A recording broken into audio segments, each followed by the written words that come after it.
Well, that sound means it is time to verify. The CDC says Omicron is now the dominant COVID strain in the U.S., causing surging metrics on par and even surpassing last year's peak.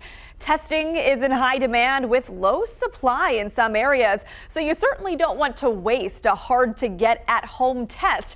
That's why we're verifying, is it true the optimal time to test for Omicron is 5 days after exposure for most accurate results?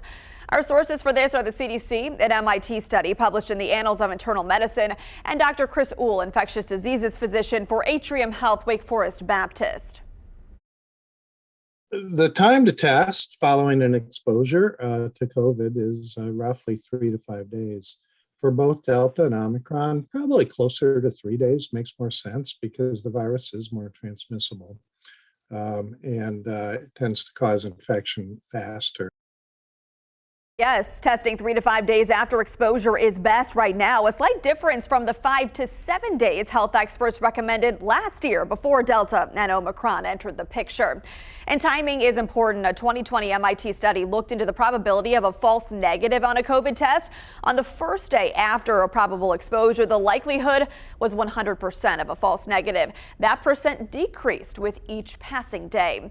The CDC updated its isolation and quarantine guidelines for Omicron, saying science shows transmission occurs 1 to 2 days prior to symptom onset and the 2 to 3 days afterward. In all exposure scenarios, whether you're vaccinated or not, the CDC suggests you test on day 5 after coming in contact with someone with COVID. With this variant, any type of test that is FDA approved can give accurate results.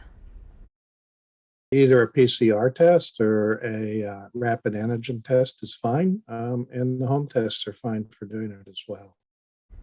In conclusion, we verified, yes, it's true. The optimal test time for Omicron is still 5 days after exposure. But given how fast Omicron spreads, you can test as early as 3 days and likely have accurate results.